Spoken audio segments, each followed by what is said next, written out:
breastfeeding. Pero focusing on the role of barangay nutrition scholars at pati na rin mo as supervisor ng Opo. Nung pong na-train kami lahat for breastfeeding, promotion at saka yung infant and young child, no? Ito po ay pinondohan ng WHO, ng National Nutrition Council, tapos po yung iba po sa local government. So after that ay yung mga barangay nutrition scholar naman namin ang na-train namin sa mga nutrition aides. Tapos ang ginagawa po nila pag sila ay nag-home visit, hindi lamang po sila nagpo-promote, kundi tinitingnan po nila ng mabuti yung kalagayan ng mga nanay, mga pregnant, at saka yung mga bagong silang na sanggol, at tinuturuan po ang mga nanay nila na talagang maiayon yung tamang nutrisyon sa unang araw pa lang, sa unang buwan ng bata. So, ito po yung exclusive breastfeeding hanggang 6 months. Tapos po, exactly at 6 months naman onward, ay nagpo-promote na sila ng complementary saka solid food. So, kami naman po, ang ginagawa namin, aside from training at saka yung support group namin, mini-mentor po naman namin sila, tinuturuan, binabahagian, at ina-update. Kasi po, kailangan talagang alalayan at nagkakaroon po kami ng mga consultative forum, hindi lamang po sa aming DNS, kundi pati na rin sa nanay. Kasi ito yung kaagapay namin sa pagpopromote ng good nutrition sa unang bahagi pa lang ng buhay.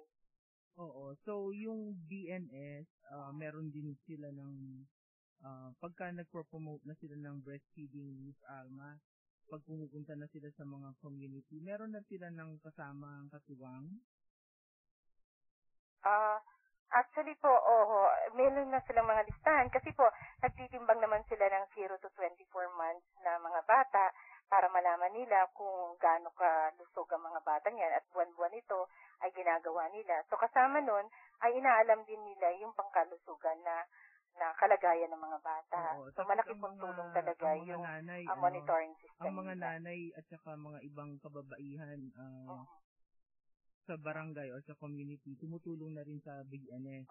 Tapos iba pa po yung mga breastfeeding support group na hinikayat nila na tulungan din ang pagpopromote ng breastfeeding sa kanilang lugar. Kasi ito po yung nandun lagi sa mga lugar ng mga karamihan ng mga nanay. So, bawat kailangan nila na kailangan suportahin ang mga bagong silang na sanggol at kanilang ina. So, nandun agad ang breastfeeding support group. Meron ba kayong tawag na iba sa breastfeeding support group? Kasi sa nakausap namin nung isang linggo ang Mandaluyong, meron silang ang tawag nila ay breastfeeding patrol. Sa Makati City, anong tawag? Actually po, nung una naming nung sinimula nung 2006, breastfeeding support group na po talaga ang binigay namin sa kanila. So, nagsusuporta po sila. Na yung pangalan. Hindi nyo na pinalitan?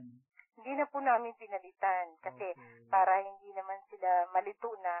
Although yung iba, sabi nila, peer counselor, pero po mas gusto ng mga nanay kung nakalagay po sa mga t-shirt nila, breastfeeding support group. Okay. Sige. So, maiksi lamang ngayon, Alma, ang ating oras, pero marami pa tayong pagkakataon sa future dahil alam mo naman na itong ating bagong programa sa radyo, One Nutrition, One Nation, ay nasa himpapawid ng ating Nutriskwela Radio Community every Wednesday ng alas 3 ng hapon. So, siguro kakalampagin ka namin muli para naman sa ibang aspeto ng nutrition program sa Makati City dahil alam namin na napakadami ng ginagawa ng Makati City Government, pati na rin ng City Health Office at saka City Nutrition Office, in particular yung iyong unit dahil kayo yung naatasan na magpalaganap ng at magsagawa ng nutrition program sa Makati. So, maraming salamat sa pagbibigay mo ngayon, Alma. Maraming salamat sa National Nutrition Council po. At good luck sa iyong nutrition project dyan sa Makati City. Thank you po. Sige. Salamat po. Magbabalik po ang One Nutrition, One Nation. One Nutrition, One Nation. Alam niyo ba na ang maling lifestyle tulad ng pag-inom ng alak at paninigarilyo, maging ang maling pagkain, ang ilan sa mga dahilan kung bakit dinadapuan tayo ng sakit tulad ng cancer, diabetes at hypertension? Upang maiwasan ang mga ito, ugaliin ang healthy lifestyle. Iwasan ang matataba, sobrang matatamis at maaalat na pagkain, maging ang pag-inom ng alak at paninigarilyo. Palaging kumain ng gulay at prutas at regular na mag-ehersisyo. Wastong nutrisyon. Alamin, gawin at palaganapin. Isang paaralang hatid ng National Nutrition Council ng Department of Health. One Nutrition, One Nation. Oras na naman para kami ay magpaalam. Maraming salamat sa mga sumusunod na naging guest natin dito sa One Nutrition, One Nation.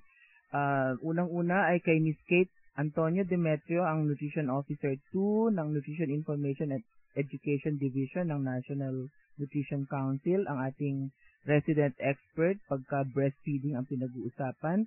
Pati na rin ang nakapanayam natin na si Station Manager Yuri Palangka ng Radyo Kasimanwa 97.3 MHz FM mula sa Coron, Palawan.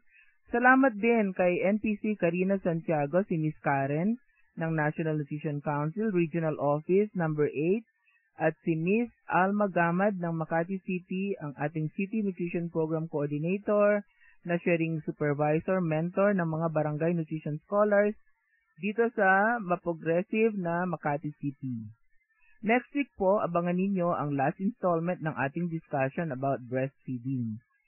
Dapat na bang tumigil si nanay sa pagpapasuso kung babalik na siya sa trabaho? Sayang naman yung gatas niya. Paano ito kokolektahin at paano i-store nang hindi mapapanis? May karapatan ba ang breastfeeding mother na magpasuso ng kanyang anak during office hours? Next week ay sasagutin natin ang lahat ng mga katanungan na yan. Kaya ipagpatuloy lang ang pakikinig dito sa ating One Nutrition, One Nation dahil gagawin naming masustansya ang inyong Miyerkules. Masustansyang talakayan at balitaan ang ihahatid namin sa inyo sa One Nutrition, One Nation. Ito po ang inyong lingkod sa nutrisyon, Asek Bernie Flores ng National Nutrition Council. Maraming salamat sa inyong pakikinig at masustansyang hapon sa inyong lahat. Inyong napakinggan ang programang One Nutrition, One Nation. Talakayan at balitaang pangnutrisyon at pangkalusugan ng bayan. Makinig muli sa Miyerkules, alas 3 hanggang alas 4 ng hapon. Programang One Nutrition, One Nation.